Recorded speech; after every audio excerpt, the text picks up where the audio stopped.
Assalamualaikum warahmatullahi wabarakatuh. Nah, lagi rame ya soal nakes dan tenaga kesehatan yang nyinyir terhadap keluh kesah seorang pasien BPJS Kesehatan yang akhirnya pasien tersebut kini meninggal dunia. Hal ini pun langsung jadi perdebatan di publik dan netizen ramai-ramai mengecam aksi dari para dokter dan nakes tersebut. Bahkan Dokter Tirta dan KDM pun juga angkat bicara terkait dengan hal ini. KDM meminta pihak rumah sakit untuk memberikan sanksi yang sesuai kepada para tenaga kesehatan yang tidak melayani dengan baik para pasien BPJS Kesehatan tersebut. Langsung kita lihat berikut ini. Dibawa ke wali kota, nanti saya minta wali kota memberikan sanksi sesuai ketentuan yang berlaku ya. Jadi tidak boleh namanya pelayan kemudian mengungkapkan, menyampaikan perkataan yang tidak pantas apalagi pada pasien yang meninggal. Nanti kan pasti ada ketentuan yang bisa diterapkan dalam bentuk sanksi kepada nakes tersebut. Assalamualaikum warahmatullahi wabarakatuh. Menanggapi video sebelumnya yang saya tidak terlihat, saya mohon maaf yang sebesar-besarnya kepada keluarga almarhum atas kesalahan suami saya yang kemarin salah posting menggunakan akun saya. Tapi di sini saya sebagai istri dan juga pemilik akun dari akun tersebut yang mengkomen postingan almarhum, saya memohon maaf juga yang setulus-tulusnya kepada keluarga atas komenan tersebut. Saya tulus ingin berkenan untuk mendatangi keluarga almarhum. Saya mohon untuk meminta maaf yang sebesar-besarnya. Terima kasih. Assalamualaikum warahmatullahi wabarakatuh. Saya Norma Zahara. Izinkan saya menyampaikan permintaan maaf dan penyesalan saya yang sebesar-besarnya terhadap sikap dan tindakan saya di sosial media Threads yang telah menyinggung dan menyakiti almarhum Yurizal beserta keluarga. Terkhusus untuk mereka dan untuk pada umumnya saya meminta maaf kepada netizen Indonesia Pendidikan tinggi nggak menjamin untuk punya memaafkan attitude yang perbuatan baik ya. saya yang tidak senonoh dan sangat-sangat tidak mencerminkan sebagai manusia. Saya menyadari hal itu sangatlah tidak pantas dan saya berjanji tidak akan mengulanginya lagi. Sampai saat ini penyesalan itu masih ada dan saya terus berupaya untuk orang miskin mengendalikan harta, miskin semuanya ilmu lagi. dengan berbuat lebih baik Miskin lagi akal. dan memperbaiki sikap saya yang tidak layak dan tidak pantas.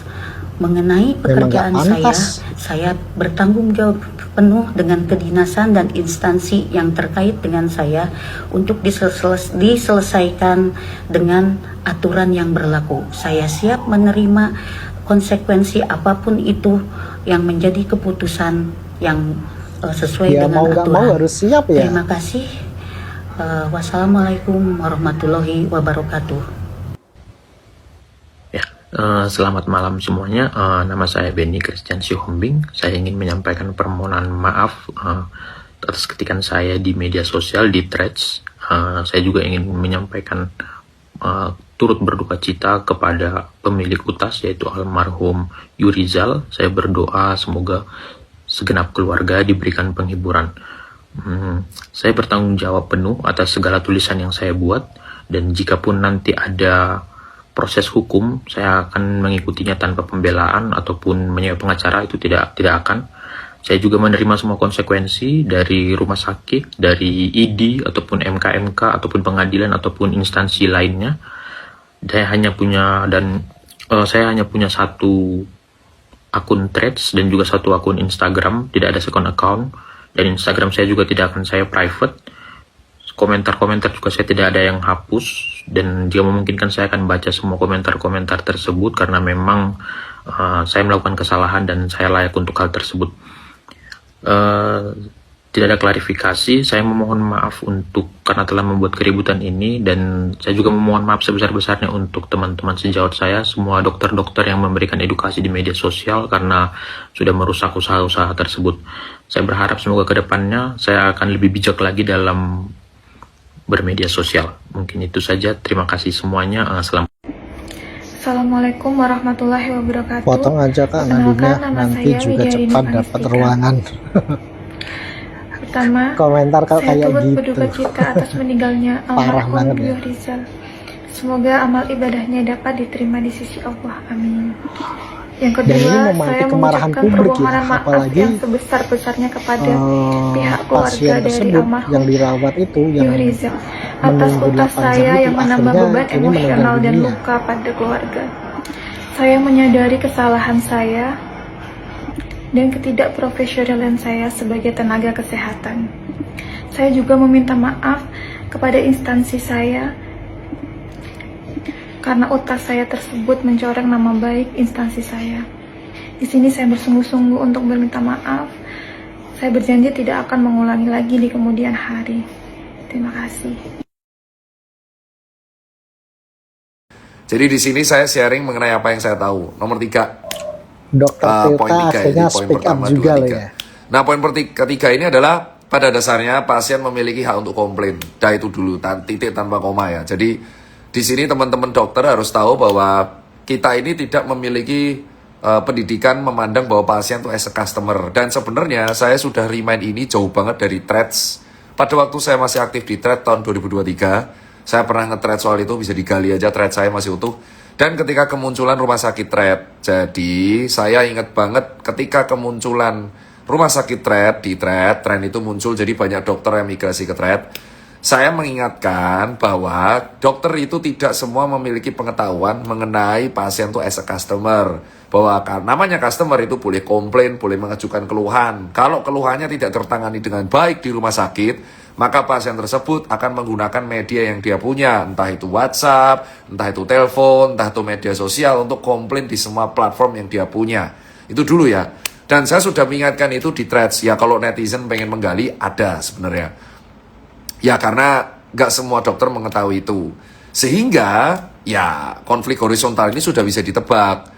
Konflik antara pasien dari BPJS dengan dokter-dokter yang ada terjadi di threads itu sebenarnya sudah terjadi berulang kali. Ya karena ya dari kacamata pasien ini saya akan memandang dua POV. Karena apa? Saya manajemen dan saya ngurus klinik. Saya juga konsultan beberapa vaskes. Pasien itu adalah customer dan dia taunya dia sakit, dia membayar BPJS dan dia berobat, ya. Jadi dia antri 8 jam. Dia antri 8 jam, 5 jam, 7 jam mencari kamar. Nah, dan dia tidak tahu apakah, kita nggak tahu kasusnya almarhum itu ada yang datang apa enggak, memberikan penjelasan apa enggak.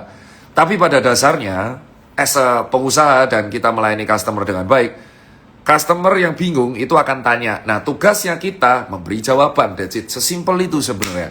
Jadi caranya untuk meminimalisir komplain pasien itu adalah kita memberikan jawaban kenapa dia antri, kenapa BPJS itu ribet, kenapa bla bla bla dan selanjutnya. Dan itu sebenarnya harusnya urusan BPJS ya. Nah, itu adalah miskomnya yang paling parah. Jadi ya dokter nggak tahu bahwa pasien itu customer dan dia berhak komplain.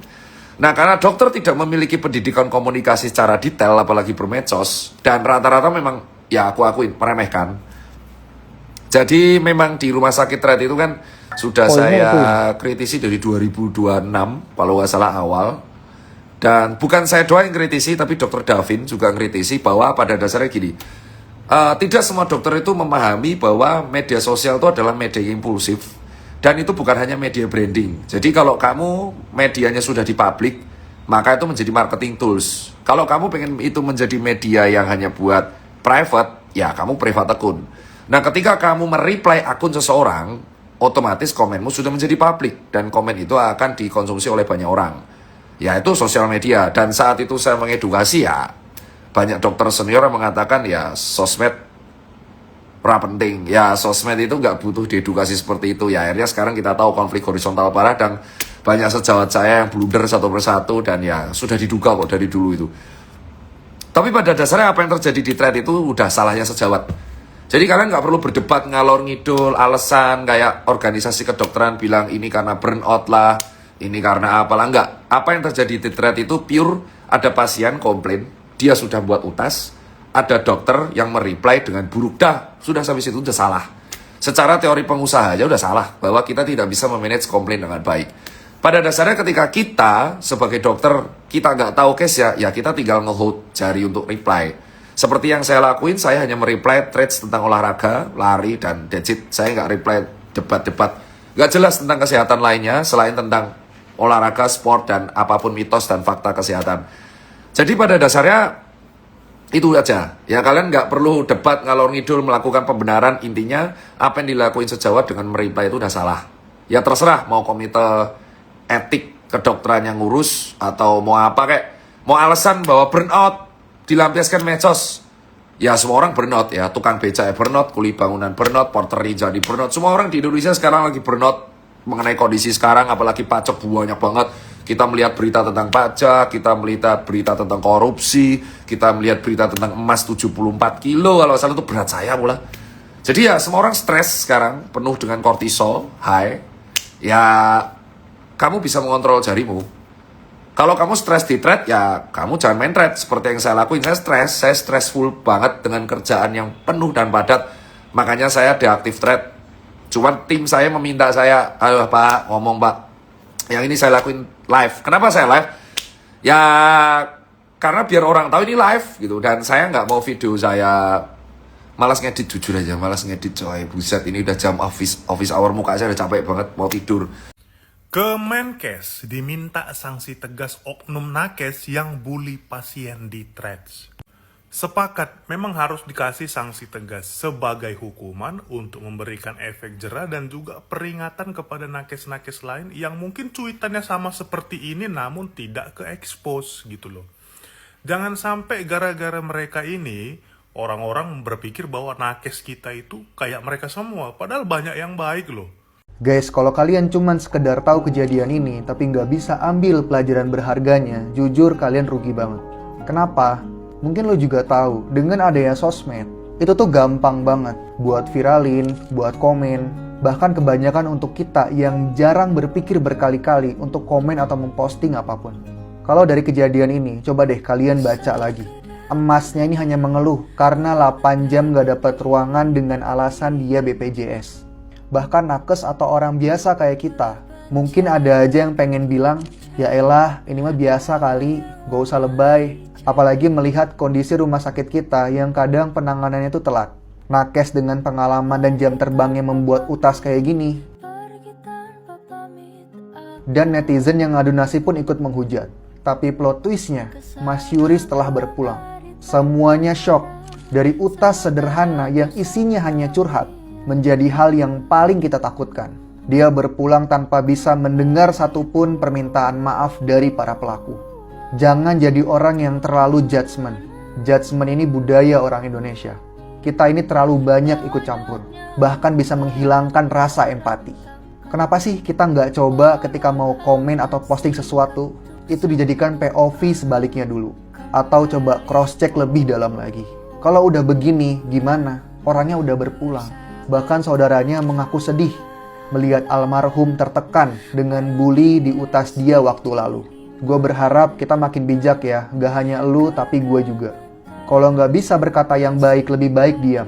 Meskipun kita tahu itu benar, udah kita tetap ngomong yang baik-baik aja. Apalagi di sosmed ini kadang sering gak sesuai dengan apa yang ditulis. Bisa jadi kondisinya lebih parah atau sebaliknya. Semoga dengan adanya kejadian ini bisa jadi pelajaran gak hanya buat pelaku tapi buat kita semua. Terima kasih. Tadi ya teman-teman semuanya, netizen yang marah dengan sikap para nakes yang dinilai nirempati ini, akhirnya ramai-ramai menyerbu para akun dokter dan nakes yang menghina pasien BPJS yang saat ini justru sudah kehilangan nyawanya. Nah, kira-kira gimana nih tanggapan kalian terkait dengan video ini? Silahkan tuliskan opinimu di kolom komentar yang tersedia. Terima kasih, sampai berjumpa lagi di video berikutnya.